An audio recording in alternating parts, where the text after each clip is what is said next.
Sisi daripada medik tu membawa seorang pesakit 54 tahun lelaki Melayu dengan aduan tidak sedarkan diri.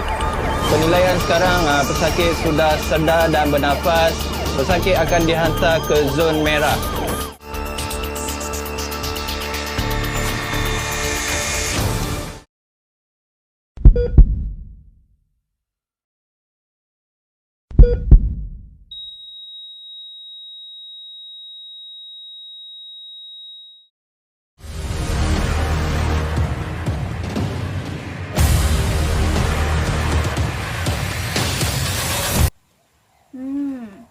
Apa itu obesiti dan apa itu gaya hidup sedentary?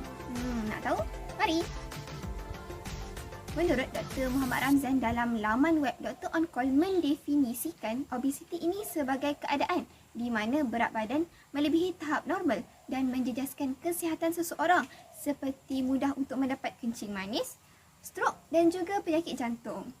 Menurut jurnal rasmi Persatuan Pakar Perubatan Kesihatan Awam Malaysia, gaya hidup sedentary ini pula merupakan satu pergerakan minimum serta penggunaan tenaga yang amat kurang seperti duduk ataupun kita baring terlalu lama dalam jangka masa yang panjang. Aktivis global penyakit tidak berjangkit iaitu Datuk Seri J.C. Lai menyatakan bahawa obesiti dan penyakit tidak berjangkit ini berpunca daripada ketidakaktifan fizikal kita dalam kehidupan seharian dalam jangka masa yang panjang. Punca yang pertama yang dapat dikenal pasti adalah tingkah laku seseorang individu tersebut dalam pengambilan makanan. Faktor kegemukan adalah pemakanan yang tidak sihat dan menjalani kehidupan yang tidak aktif.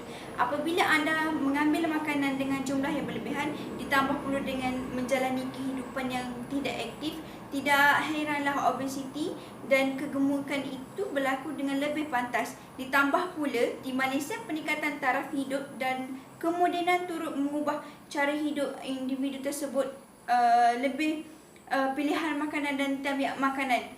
Kewujudan pasaraya dan premis makanan yang semakin bertambah telah membolehkan pilihan makanan yang lebih banyak untuk individu tersebut. Serta juga dalam keadaan yang pandemik ini, pergerakan bagi individu juga masyarakat juga terbatas menyebabkan jarak pergerakan tidak melebihi 1000 langkah. Punca seterusnya ialah hormon. Tahukah anda, setengah penyakit juga boleh menyebabkan seseorang individu tersebut mendapat berat badan berlebihan atau obesiti di mana ianya akan mengganggu pola pemakanan kita tanpa kita sedari.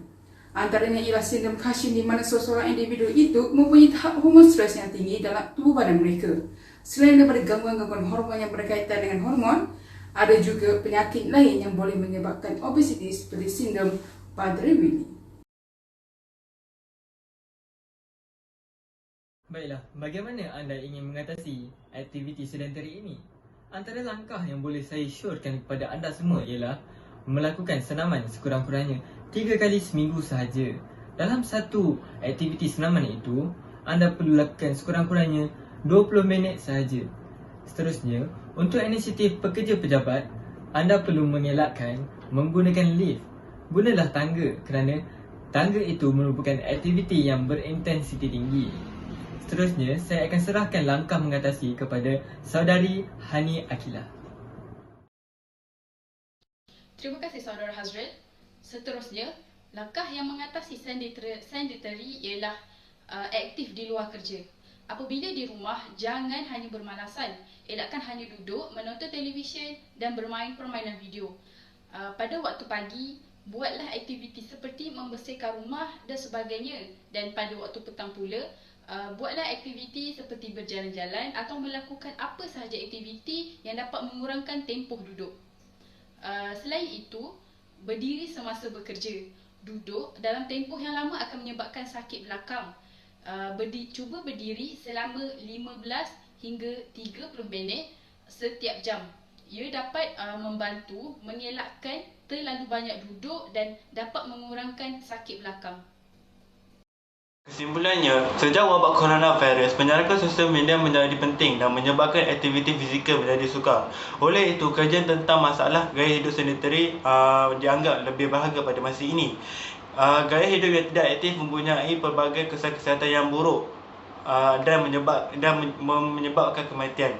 Tidak dapat dinafikan bahawa impak negatif kesihatan semakin meningkat dengan peningkatan dalam jumlah masa sedentari harian. Atas sebab itu, adalah penting untuk mengurangkan masa sedentari harian sebanyak mungkin. Penumpuan kajian telah menunjukkan bahawa aktiviti ringan atau latihan otot yang mudah dapat membantu mengurangkan gaya hidup sedentari yang boleh menyebabkan bahaya. Walaupun jumlah masa sedentari harian tidak dapat dielakkan atas sebab-sebab tertentu, malah dinasihatkan untuk melakukan senaman sebanyak mungkin kerana kajian mendapati bahawa aktiviti fizikal boleh mengembangi kesan buruk tingkah laku sedentari harian.